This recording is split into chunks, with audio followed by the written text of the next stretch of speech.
Locho sampo pagyo trashi pa tuche tempe chinle yargoda pelge drolor zampe tse parachi palde lame shabla solvade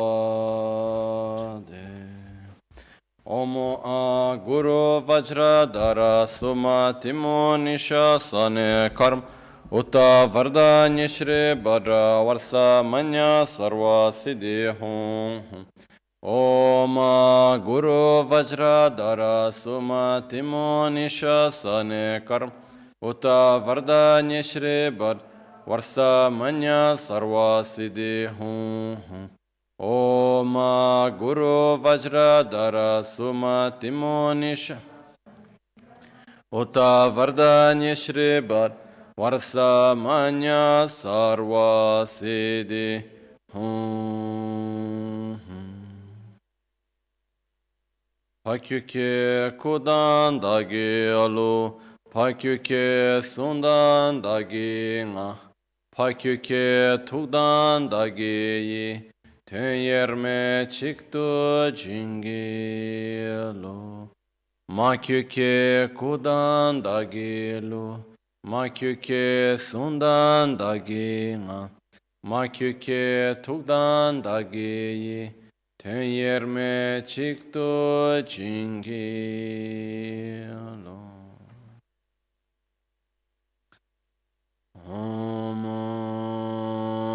Muni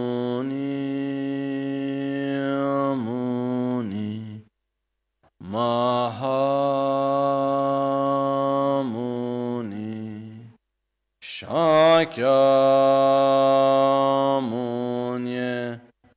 Swaha Om Muni Mahamuni Shakyamuni Swaha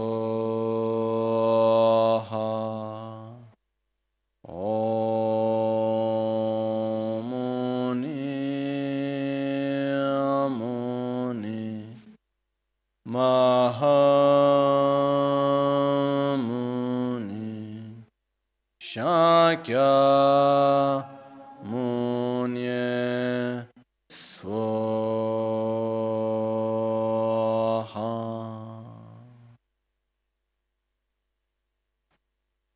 Sangye Chodan Tsoge Chonamla Chancho Pardo Dani Kyapsu Ching Dage Jinso Gibe Sonamgi Drola Pinchira Sangye Druparisho Sangye Chodan Tsoge Chonamla Chancho Pardo Dani Kyapsu Chi Dage Jinso Gibe Sonamgi Drola Pinchira Sangye Druparisho Sangye Chodan Tsoge Chonamla Chancho Pardo Dani Kyapsuchi Dagi Jinso Gibe Sonamgi Drola Pinchira Sangye Druparisho.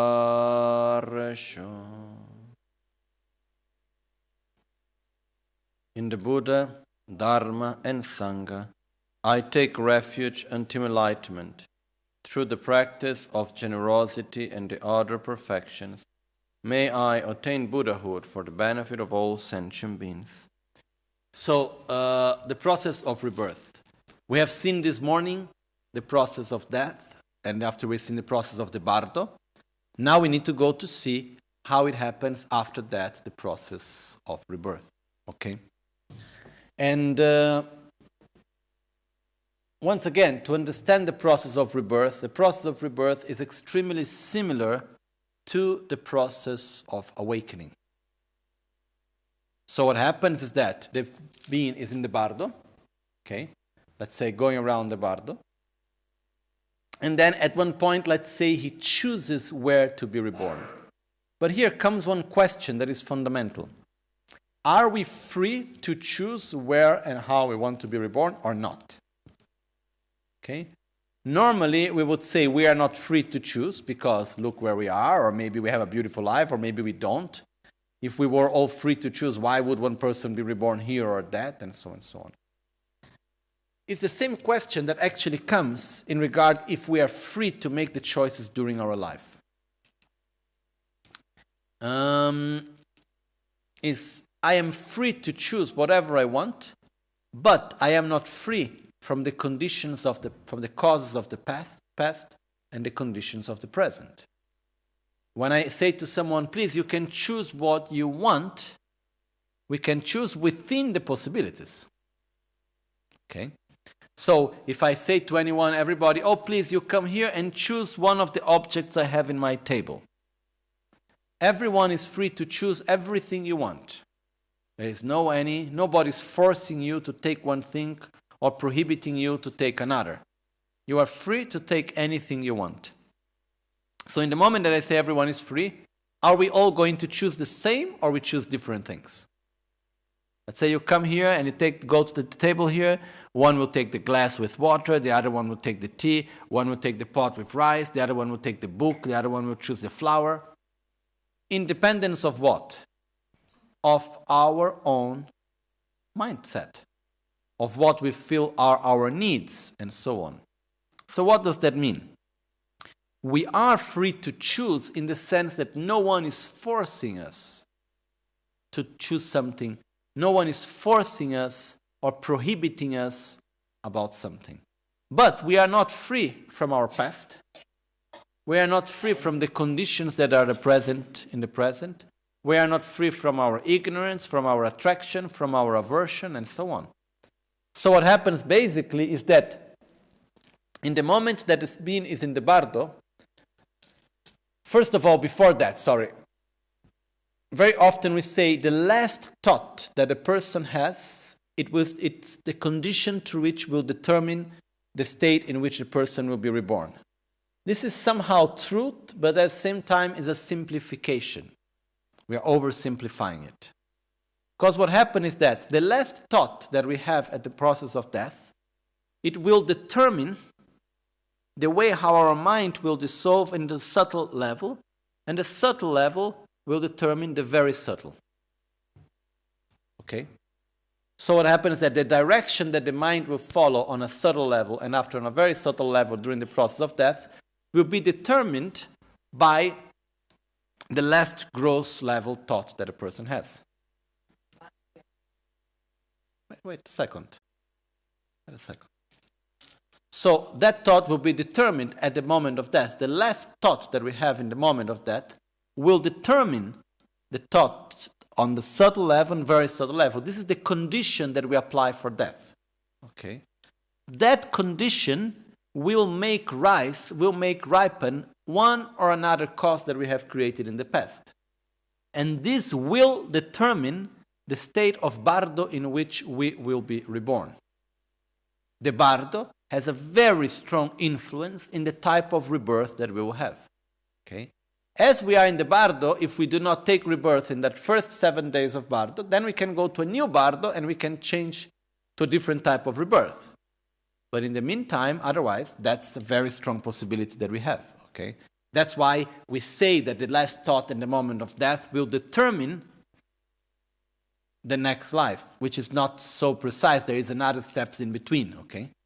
So what happens is that according to the way how we die, this will determine the type of bardo that we'll go into, the first bardo that we'll go into. And let's say we are born into a human bardo. We have 6 realms of existence where we can be reborn, which are called the human realm, the God realm, the semi-God realm, the animal realm, the hungry ghosts, the hell realm, the hungry ghost realm, the hell realm, and the God realm is divided into form, the realm of form, the realm of no form, and the realm of desire. Okay, we are part of the realm of desire, generally speaking. Anyhow, I'm not going to go now into details explaining the 6 realms of existence. This is too long if we open that right now. But the fact is that according to the bardo in which we are reborn, this will determine our own perception of reality. So which means, if I am reborn in the bardo of a human being, I will see human beings and I will direct myself to human beings. If I am reborn in the bardo as a lizard, the bardo of lizards, I will look at lizards and I will have the perception of a lizard. Okay? So what happened in the bardo is that the being that is in the bardo is wandering around. At some point, the being of the bardo sees the future father and mother and develops attraction to one and aversion to the other.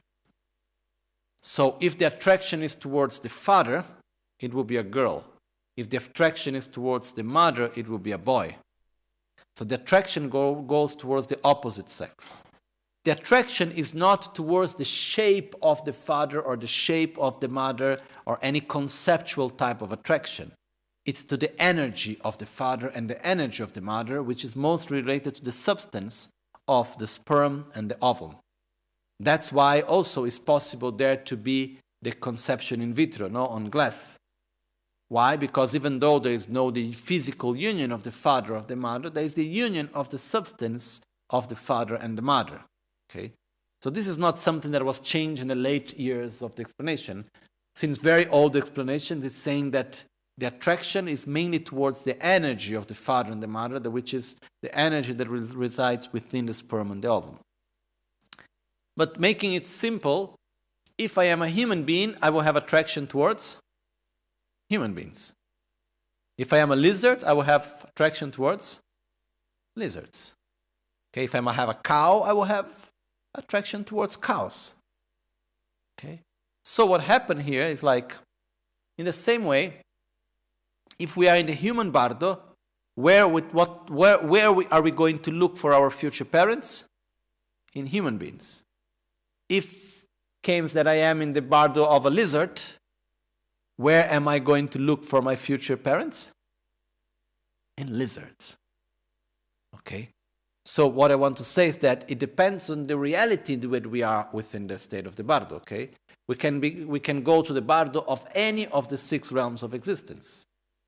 And the bardo is one chance of opportunity of rebirth. We can change that. We can have a small death in the bardo and then go to another bardo, which can be completely different also. So, that's why it's so important, this moment in the bardo that we were talking before this morning. So what happens is that the being of the bardo is there wandering around and then suddenly sees the father or the mother, the energy of the father and the mother, and develops so strong attraction towards the father or the mother, and flies towards it, dives towards, go with all the strength to catch it. Because it said also that the being develops attraction towards the father and aversion towards the mother, or the other way around. So it goes there sort of jealousy somehow, and goes like, this is mine, and goes towards it, but when it touches, it gets trapped into it. And then it's like, Lama Ganchen once described like a sort of a car accident, going very fast towards, then suddenly, boom, crash in it. But crash and get trapped in it. It's like if we see this little insect that is running towards something and gets caught by the net. But the difference is that it doesn't die right away. In that case, there is like, boom, nothing else. In the sense that in the moment of, and this is the actual moment of conception, is where the mind and the very subtle body and mind that is free through the bardo, going around, but gets trapped within the ovulum and the sperm inside. Boom. Trapped inside. And at that moment, that's when the rebirth starts. At that moment, there is the death of the being of the bardo, which is a very quick death because there is no gross body. But again, there is the dissolution of the elements in a more subtle way because there is the losing of the 5 aggregates and so on of the bardo. Then there is the white vision, red vision, black vision, and clear light of the bardo again. So again, it goes through clear light, and then which is the first moment of rebirth? Clear light. From clear light, then starts again in the opposite order. Black vision, red vision, white vision, consciousness of space. Then it goes together with that. Then after we have wind, fire, water, and earth. Okay? So the process, it goes exactly the opposite process of the process of death. And as we go through that process, the being that is being born has go through that process gradually, in the same way that in the process of death, we lose our senses gradually. In the process of rebirth, we develop the senses gradually. Okay? There is all the detailed explanation in the tantras and in the medical texts of Tibetan medicine and so on, of the embryology, which is many doctors get quite amazed on it, because long time ago, maybe around more than 1,000 years ago, inside the Tibetan medicine and in the Vajrayana texts, they had a very precise description of the development of the birth process of embryology, and it's very much accurate. So people ask, how could they know it? No? Anyhow, throughout this process, because the ways of research is not only through machines, there is other ways of research also. Anyhow, that's what Lama called Buddha the inner scientist, no? Making inner research. But anyhow, the point here is that as we develop the process of birth, it's very slow. From the black vision to the red vision, it takes time. So the first moment in the process of rebirth, it's total darkness, nothing. Then slowly come after that the red vision, and it's non-conceptual, there are no senses, and then after that comes the white vision, and then starts slowly to come the mind and the emotions comes with that, in a non-conceptual way. And then from that slowly start to develop the senses of touch and the sense of taste, and then we have the sense of smell, and then comes the sense of listening, and then the sense of seeing. So all of this, they come developing gradually and slowly, okay, as the person is in the process of being born. So,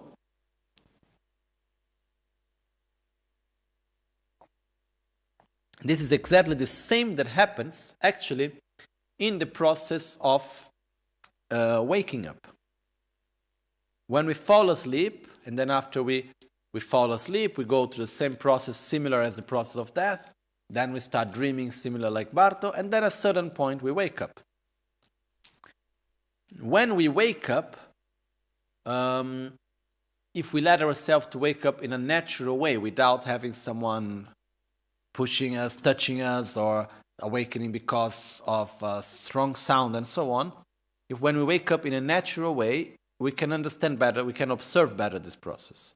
And we will see that as we wake up, first of all, we develop the sense of touch and taste. Like for me, I could see this much more clear sometimes when I slept in the afternoon. It's actually, I like very much the sleep of the afternoon. When I was in monastery, I would sleep almost every day in the afternoon. Because I would wake up very early, go to sleep late, and then I would have 2 hours in the afternoon. But from midday to 2, I would sleep almost every day. Have lunch at 11, and go to sleep at midday until 2. I would do that almost every day. But then, when waking up after a nice afternoon sleep, it will bring there is one taste in the mouth, which is the taste of sleep. There is a taste of deep sleep. And it's really nice actually when you wake up. And before anything, the first thing that you feel is like the touch. Something starts feeling the body, the touch, and then there is a taste coming. And then slowly the sounds from far away start to get more and more near. And then slowly, then start opening the eyes then some people need to throw some water in the face for the earth element to come back more fast, or use some coffee. And the sense of smell, I don't have so much awareness of the sense of smell, generally speaking, so I cannot have that when I'm waking up. But generally speaking, this is one of the first ones that we should develop also, okay, when it comes back. I have a friend that she told me one story where one time she fainted. And when she woke up, she fainted in the middle of a place with many people. And she had this very clear because she woke up out of the fainting very slow. She could see exactly the same order. And she remembered it clear because she was in a place in the middle of many people and she was using a very short skirt. And she was a little bit ashamed. So first thing, she fell down on the heat. And when she woke up of it, the first thing she was feeling was start to feel the touch and the pain in the body. And then she started touching with the tongue the teeth to see if there was anything broken. And then slowly she started listening to the people that looked very far coming more near. Then she was still very worried and ashamed because she was a very short skirt and she didn't know which position, how it was, and so on. Then slowly she could open her eyes and come back fully. So the process of rebirth is extremely similar to the process of awakening. Okay? So based on this, we can actually also have the experience as we wake up. So the process of rebirth will go on a very similar way as we are gradually awakening, our senses are gradually developing. As when we die, we gradually develop our senses also. Okay, when we are reborn, we gradually develop our senses in the same way. The point is that once we are free from our defilements and so on, then we can choose where to be reborn, truly. But it's the same way as during lifetime. If we are free from attraction, from aversion, from ignorance, and so on, we are free to make choices that we are really aware of the choices. Otherwise, we make choices fully taken by the anger and so on. It's the same thing when we die. Same way, okay? But we are also conditioned by we are also determined by the condition. So it's like the choices that we make during our life also depend on the place where I am, with whom I am, and so on. The same thing is that when we are in the bardo, type of rebirth that we are going to have is also going to be determined by the bardo in which I am, the context in which I am. Okay? So it's causes and conditions, it always goes together. Okay? What else? One of the questions that was coming about, that very often people ask is, okay, but how can I be sure that there is rebirth? No? That there is reincarnation? No, one other thing before that, sorry. Some people ask why we don't have memories of our previous lives. Why we don't remember. First of all, I don't think that we don't remember. I think we all remember. But what we remember, we don't see it as memories. Okay? I will give one example of myself, make it very short. When I was very small, I had the experience of the one person that I was 4 years old. The dentist where I used to go passed away. I liked him very much. Then my mom came to tell me that he died. And then basically I was worried where he was. And then she said, oh, he's in the cemetery. And then he said, okay, I want to go to see him. But that was not possible because he was in another town, Campos do Jordão. So my mom said, okay, if you like to go to the cemetery, we can go to see my grandfather, which was my great-grandfather. So basically, we went to the cemetery. I liked very much the experience. I still like cemeteries because my first time I entered the cemetery, I had a very nice experience. So I think that's the reason why I still like cemeteries. I feel them like a peaceful place. I like them. But after when I entered, I was going around and then I was looking at the tomb of my great-grandfather. And I was looking to it, came this thought very strongly, in which I was saying, okay, this I remember quite clearly. Here we are today looking at Grandpa. Tomorrow we are going to be down there and he's going to be here looking at us. Then after when we were going back in the car, I came out with this idea and I said to my mom, Mom, God punishes us. And my mother said, no, God does not punish. And I said, yes, God punishes. And she said, no. And I said, yes, and no, and yes. And she said, okay, then tell me how. And I said, God punishes us because he makes us to be born, to die, to be born again, to die, and to start over and over and over again. And this was very clear for me. The concept of reincarnation, I have never heard about it before. But for me, it was extremely clear. And this is something that, for me, is nothing more than a memory of another life.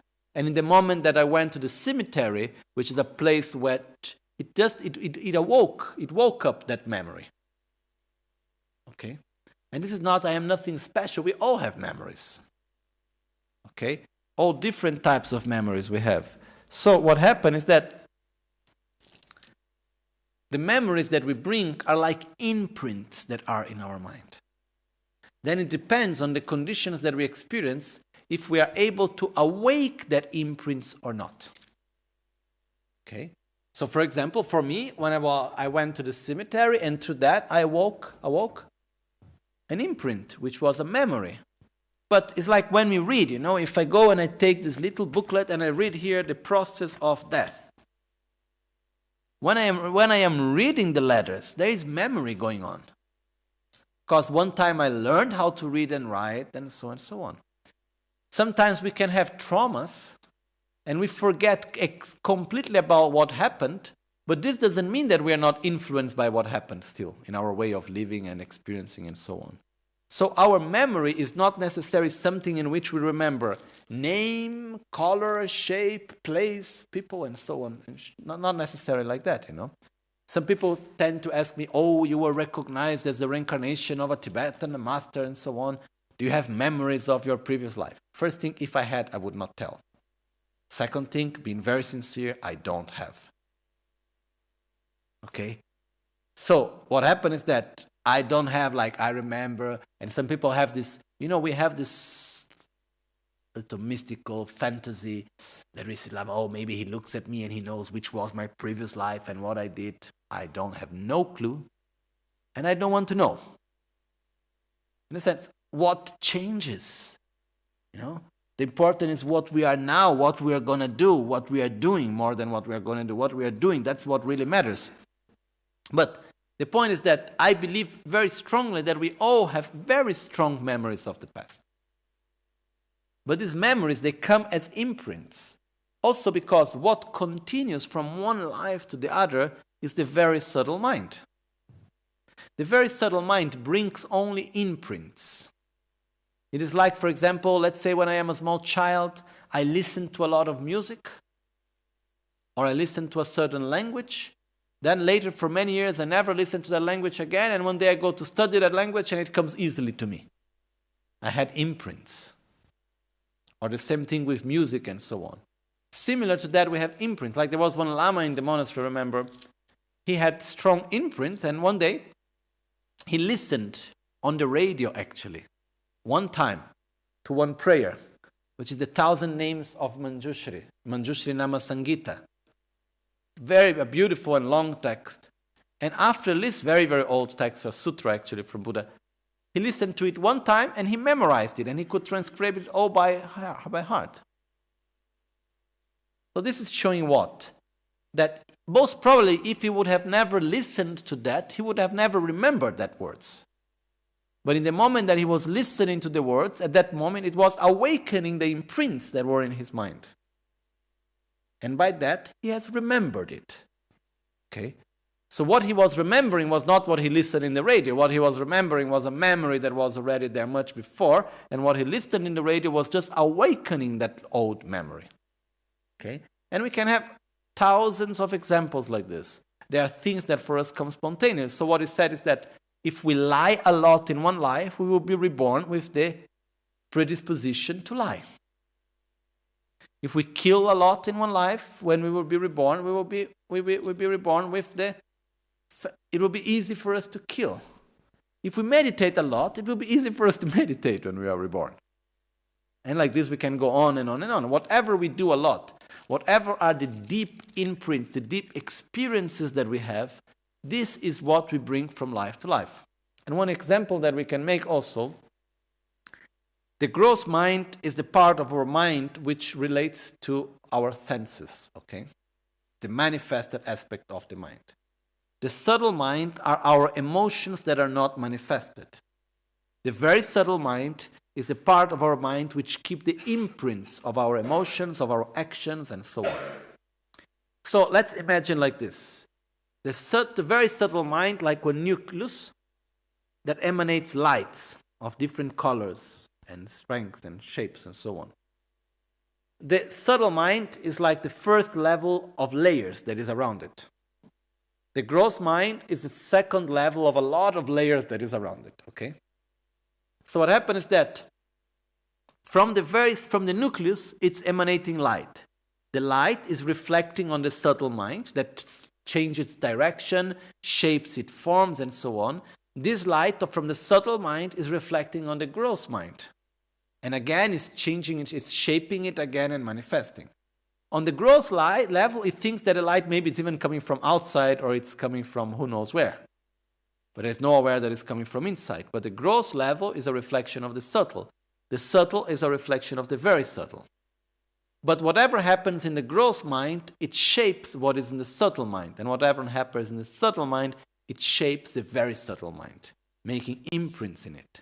What goes from one life to the other is the very subtle mind, is that nucleus. That once again in the next life we'll have other shapes around. Okay? So, maybe there are some imprints that the shapes that are around, the very layers that are around, do not allow that aspect to manifest. They are blocking that aspect. That's why in the Tibetan Buddhist tradition it's so important to recognize tulkus, which means to recognize people that have had special connection with the Dharma and special levels of realization in order to create the right conditions to ripen the imprints that are there. Otherwise, they can stay the whole life without having any imprints being manifested. Okay? So, the same thing is for all of us. What we bring from life to life is imprints, is not like gross level memories. Okay? There was another question, two other questions, which is, one question was, okay, then when was the beginning of everything? When can we say when was our first life? This also brings, there is one concept which according to Buddhism is not correct, that the more lives we have, the better we become. Sorry. It would be really nice. Then we die a lot, we'd go faster. But the fact is that that's not the point. From one life to the other, we can get better or we can get worse. Huh?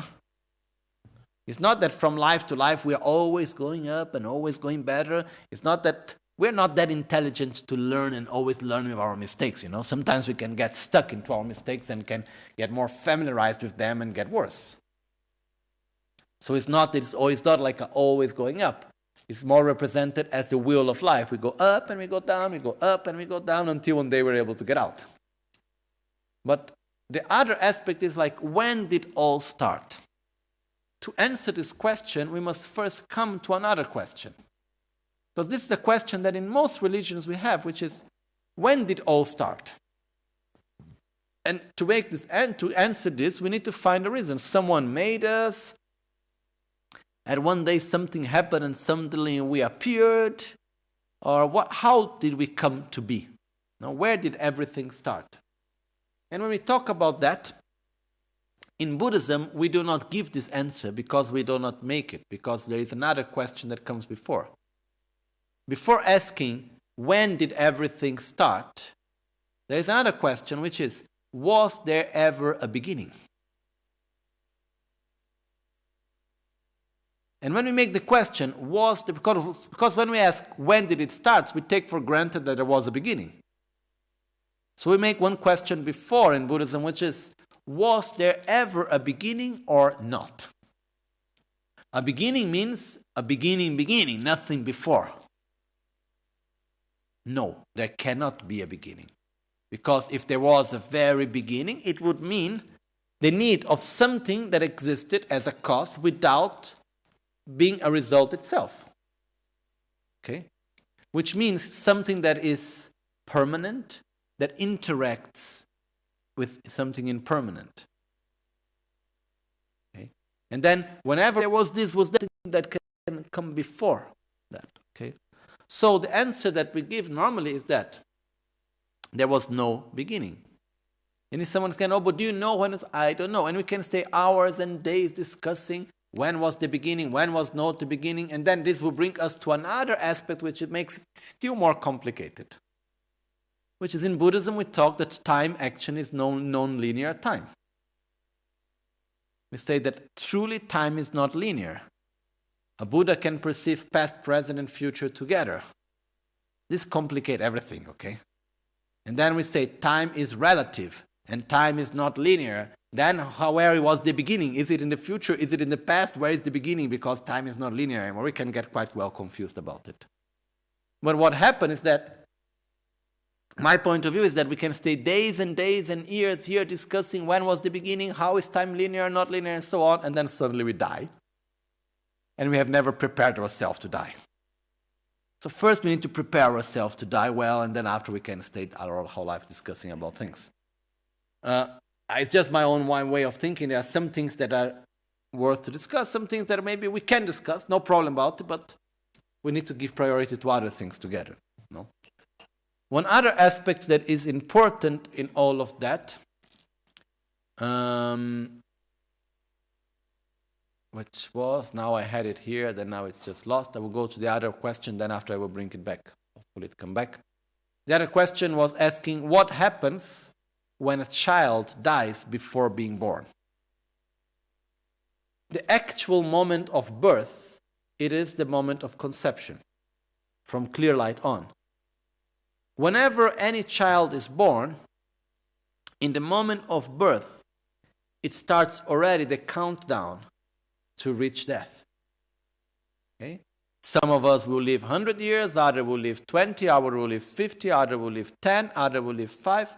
And some of us may live only 1 week, 10 days, 1 month, 2 months, whatever. Okay? It doesn't mean that this is independently of the reason. Some children are not able to go on to take the life in that body and to survive the process of birth. Some of them because of a health reason, some of them because of external conditions, some of them with conditions that were done with an intent, without an intent, in different ways. Okay? So independently of that, from the perspective of the one that is being born, I am in my process of being born, I had just entered to conception, okay, I was born in that life, still I am completely like in a blackout, in the black light, the black vision, slowly, all the senses are gradually developing, I can still die. The possibility of dying starts in the moment of conception. From the first instant after conception, we are already able to die. Let's put it in that way. Okay? And sometimes it happens just right away. It's quite common, actually, that there is a conception and it cannot be kept and then it's lost right away. This can happen also. So, the condition, the physical and external is the condition. In the moment that I am not able to survive the process of birth, this is my own karma. Okay? If there is from the side of the parents or who else that forces that death, this is the responsibility of them. It's not the responsibility of the child itself. But at the same time, each one of us, we have our own karma, and that's why this happens. No? And this also brings us, so what happens is that in the moment that we die. Then go again to the bardo and again to the next life and so on. And when there is the death, it's again dissolution of the elements, subtle death, white vision, red vision, black vision, clear light, bardo, and so on. Same process will go automatically, okay? This brings us to another point also, which is important, which is when you talk about reincarnation, it actually also answers many things. Before there was a question which was, how can you be sure? Are you sure that, how can you prove the existence of reincarnation? I cannot prove. There is no proof in the sense to our mind, which is, how to say, to our material mindset, there is no proof for reincarnation. From other perspective, yes, but not from our perspective.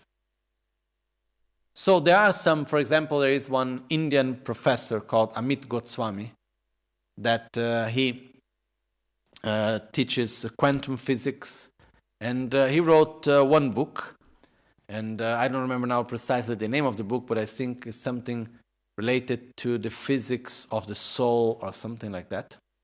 Anyhow, in this book, he's proving the existence of reincarnation through quantum physics. But he starts from the very simple concept, not so simple, but he starts from the basic concept, more simple than more basic concept, that what comes before? Consciousness or matter? Is consciousness a result of matter, or is matter a result of consciousness? in our own, let's say, mechanicist, materialistic way of seeing things, we believe normally that consciousness is a result of matter. So if there is no matter, there can be no consciousness. Okay? So the mind, the consciousness is a result of the neurons and of the blood, the brain, blah, blah, blah, blah. Okay? It's a result of matter. On the other side, if it's the other way around, that matter is a result of consciousness, then this means that matter can exist, that consciousness can exist independently of matter. And he goes through all this process. According to quantum physics, matter is a result of consciousness. I don't remember now exactly the why and the hows, but he put there in the book explaining it. And what this brings to us, the fact that consciousness can exist without matter. So this means there is continuity after that. When we talk about reincarnation, the first question that we need to put is there continuity after death or not? Which is the first question I put in the first day, the day before yesterday, when we asked, what is death? If there is continuity after death, then this will bring us naturally to the possibility of reincarnation. But reincarnation concept, it helps us to answer a lot of questions which otherwise remained not really well answered, at least for me. For example, one time I was in a congress about pain and suffering. And there was a congress organized by one Italian foundation called Fondazione Do Gnocchi. And I was in this congress, and then they were talking about the different concepts of pain and suffering and so on. And then at one point someone asked me, okay, but after I gave my own explanation talk, someone asked me, okay, but what's the point of view of Buddhism about the, in English, innocent pain? And I asked, sorry, can you tell me what innocent pain is?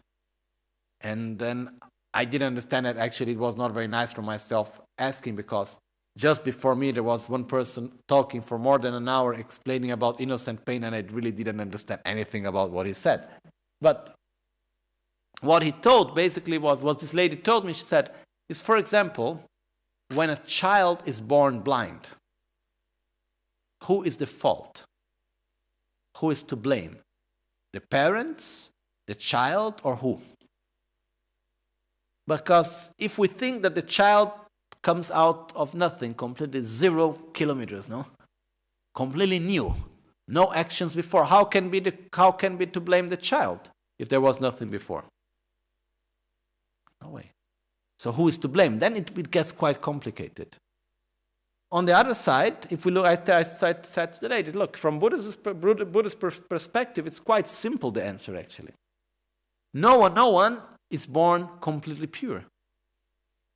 When we are born, we already come from other lives. So we already come with many kilometers down. We already have all the actions that we have done in the past, all the causes that we have accumulated. The physical aspect, whatever happened, DNA, whatever we like to call, is the condition through which causes that we have done in the past will manifest. And so we'll get the results. Also the character of the child, no?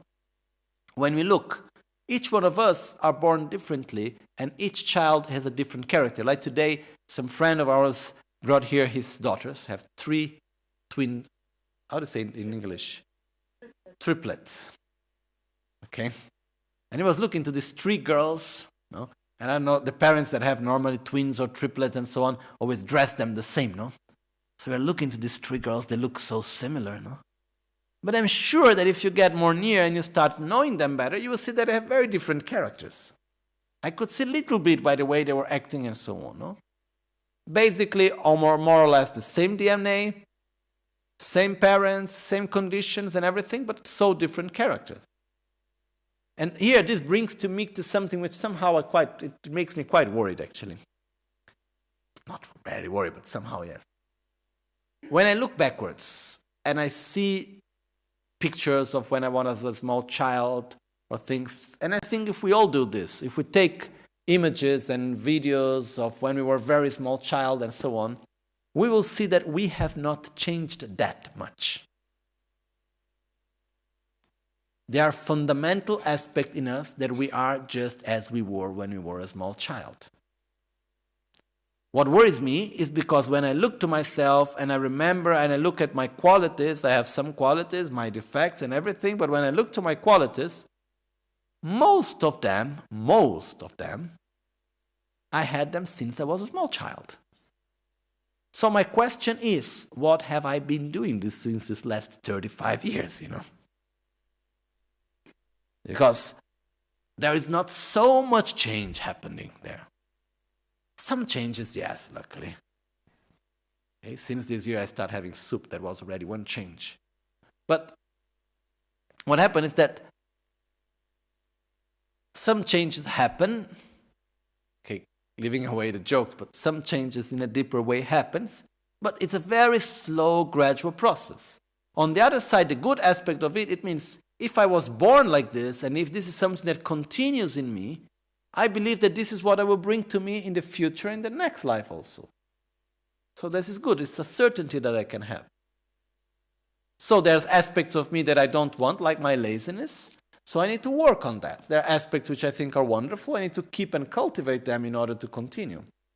But the point is that when we look at a child, each child comes already with a character. So we're sure there is education, there is DNA, there is this, there is that, but these are the conditions. But we all come with imprints, and then it's a matter of awakening these imprints or not. Okay? So, this is more or less when we explain about the process of rebirth. And it's interesting for us to observe our own process of awakening. But at this point in our life, the main thing that we need to worry about is not the process of rebirth, it's not the bardo, but it's to prepare ourselves for death. Okay. The reason why it's useful and why I have explained all of this is because tomorrow, I didn't know when we would be able to do, but tomorrow we will explain the 3 transformations and the 9 mixings. We need to concentrate well tomorrow because there is a lot to see. But tomorrow we will concentrate on the 3 transformations and the 9 mixings. And in order to understand the 3 transformations and the 9 mixings, we must have the basis of what we have seen, the process of death, bardo, and rebirth. This is the basis on which we can do the 3 transformations, on which we can do finally the 9 mixings, which is a way how to use this natural process in order to get enlightened, in order to develop our own qualities and our own path. Okay? Mm-hmm.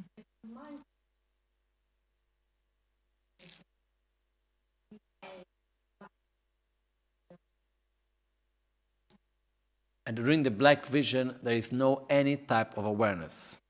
So what happens is that at that moment, the mind is like, we could say that the object of perception of the mind is the nothingness itself. There is like, there is no any clear object of perception. Okay, but this doesn't mean that there is no object of perception. The mind is always there, but the mind is somehow sleeping. It's somehow dormant. It's like it's stopped. It's like just put, and then after, then it comes up again. So during that period, what would be the object of perception? The nothingness itself, like this black thing. There's nothing there. This will be somehow the object of the mind. It's like the mind is knocked out. There's nothing. Then slowly, then it comes back again. Okay.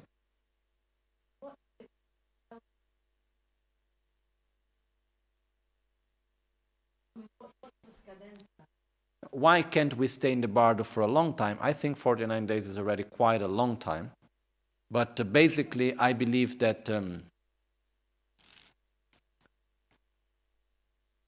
I think it's not a matter of something that expels us from the bardo, but basically is by the nature of the way how the conditions of the bardo itself they are. It's like these conditions, they can sustain itself for a certain period of time or not. I think is mainly that. What is possible is that it is said that beings that enter into the bardo and that they are too attached to their previous life or something, they can be reborn as a spirit, which is a sort of bardo. But then they are not anymore in the bardo. Then that is an actual rebirth. And then this can last for very long again. Okay? So we could say somehow, in commas, which is not exactly true, that the bardo could last forever, but forever not, but for a very long period of time, if a being is reborn in a form similar to the bardo, which is also possible. Okay, but then here, this is just another aspect. Okay, so I think with this we conclude for today, because if we open that next subject, then again it's very long. So I'm very happy that we were able to see quite clearly the process of death, the process of bardo, and the process of rebirth. This is something quite important, actually, I believe. And sometimes I think, and I look how crazy we are. It's fundamental things of our life, how we die, what happens to us, and we pass our whole lives often never talking about, never wanting to know about. And I was thinking today, shouldn't we learn in the school that we die and how it happens and what is death? Don't need to be from the perspective of Buddhism. It can be from whatever scientific perspective or anything else, but how psychological, whatever we like. But we should deal with this subject, no? I think it's natural. There's nothing wrong about it.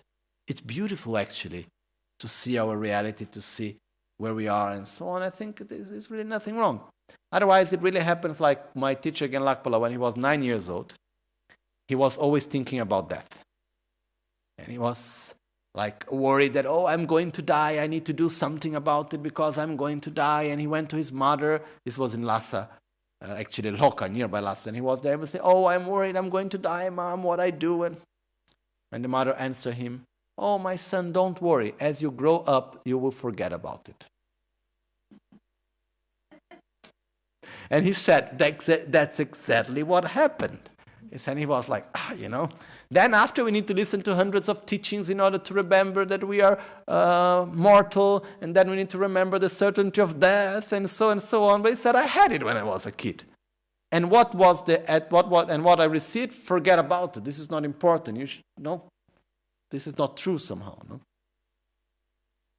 While actually I think it's extremely good to have this awareness of our mortality and to learn how to make a good use out of it, which is to value every day of our life, to value our actions, to value every moment. This is so important, no?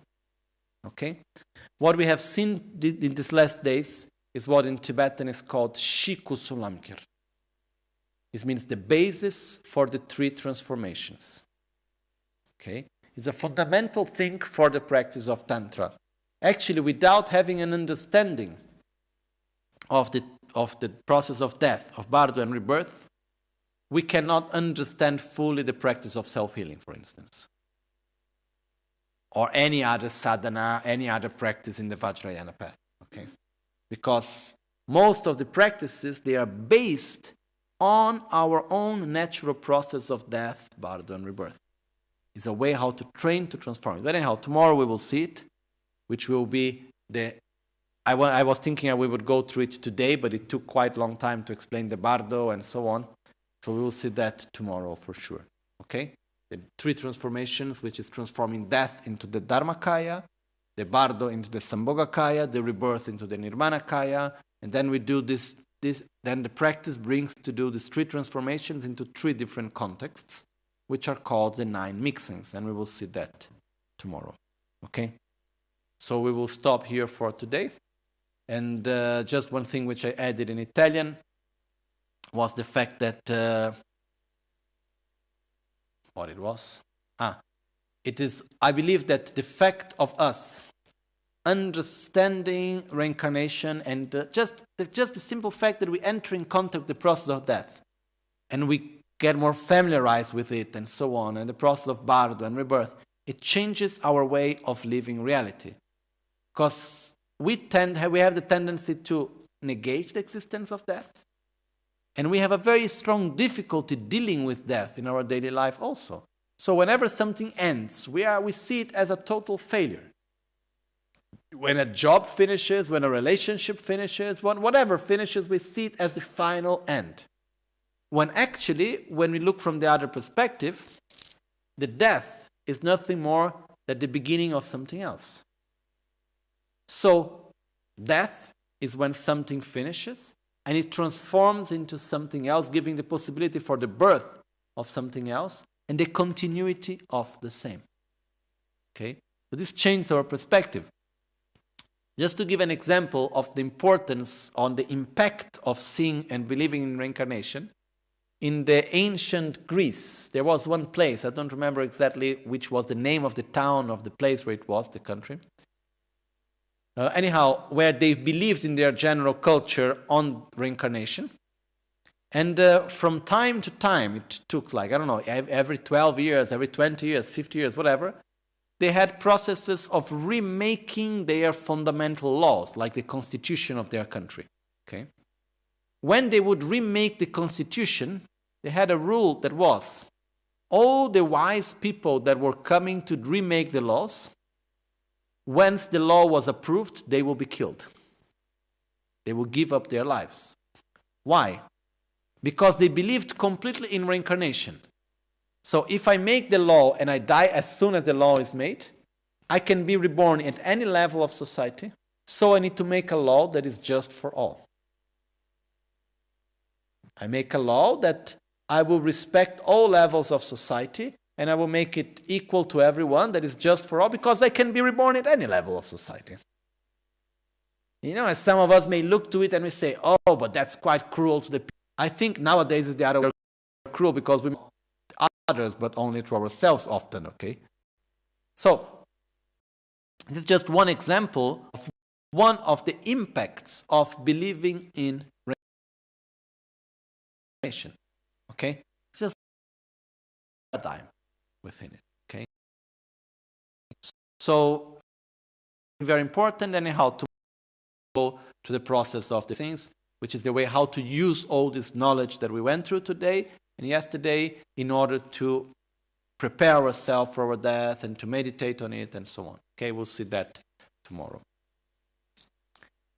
Jetsun lame kutse rapten chi nam karatin le chochur gepa dang losan tempe drume sasumgi drove munsel tautu ne gyurchi Nimo dele tsendele, nime kuyan dele kshin, ninsen taktu dele pe, kuncho sumki jingi lop, kuncho sumki ngodrup tsol, kuncho sumki trashisho.